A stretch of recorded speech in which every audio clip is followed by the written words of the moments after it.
ഉരുൾപൊട്ടലുണ്ടായ മേഖലയിൽ നിന്ന് 4 പേരെ ജീവനോടെ രക്ഷപ്പെടുത്തി. പടവെട്ടിക്കുന്ന് വെള്ളാർമലയുടെ ഭാഗത്തു നിന്നാണ് ഇവരെ കണ്ടെത്തിയത്. ഇക്കാര്യം കരസേനാ വക്താവ് ഔദ്യോഗികമായി സ്ഥിരീകരിച്ചു. 2 പുരുഷന്മാരെയും സ്ത്രീകളെയുമാണ് രക്ഷപ്പെടുത്തിയത്. പെൺകുട്ടിയുടെ കാലിന് പരിക്കേറ്റിട്ടുണ്ടെന്നും വിവരമുണ്ട്. കാഞ്ഞിരക്കത്തോട്ടത്ത് ജോണി, ജോമോൾ എബ്രഹാം, ക്രിസ്റ്റി എന്നിവരെയാണ് കണ്ടെത്തിയിരിക്കുന്നതെന്നാണ് പ്രാഥമിക വിവരം. ദുരന്തം ബാധിക്കാത്ത മേഖലയിലെ വീട്ടിൽ കുടുങ്ങിക്കിടക്കുകയായിരുന്നു ഇവർ. 4 പേരെയും ബന്ധുവീട്ടിലേക്ക് അയച്ചതായും അഗ്നിശമന സേന ഉദ്യോഗസ്ഥർ അറിയിച്ചു. ഉരുൾപൊട്ടലിന്റെ 4ാം നാളാണ് രക്ഷപ്പെടുത്തൽ. കാണാതായവരുടെ പട്ടികയിൽ ഉൾപ്പെട്ടവരാണോ ഇവരെന്നതിൽ വ്യക്തതയില്ല. ഇതിന്റെ വിശദാംശങ്ങൾ ലഭിക്കേണ്ടതുണ്ട്.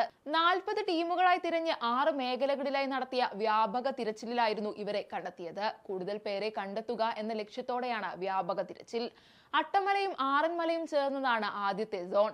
മുണ്ടക്കൈ 2ാമത്തെ സോൺ, പുഞ്ചിരിമട്ടം 3ാമത്തേതും വെള്ളാർമല വില്ലേജ് റോഡ് 4ാമത്തേതും GVHSS വെള്ളാർമല 5ാമത്തെ സോണുമാണ്. പുഴയുടെ അടിവാര ഭാഗമാണ് 6ാമത്തെ സോൺ. ദുരന്തം ബാധിക്കാത്ത മേഖലകളിൽ ഇപ്പോഴും ആളുകൾ കഴിയുന്നുണ്ടെന്നും മേജർ ജനറൽ VT മാത്യു അറിയിച്ചു. ഇവരെല്ലാം ദുരന്ത മേഖലയുടെ പുറത്തെത്തിക്കാൻ ശ്രമം നടക്കുകയാണെന്നും മേജർ ജനറൽ വ്യക്തമാക്കി. വിസമ്മതിക്കുന്നവരുണ്ടെന്നും അവരെ കാര്യങ്ങൾ പറഞ്ഞ് മനസ്സിലാക്കാൻ ശ്രമിക്കുന്നുവെന്നും മേജർ ജനറൽ കൂട്ടിച്ചേർത്തു.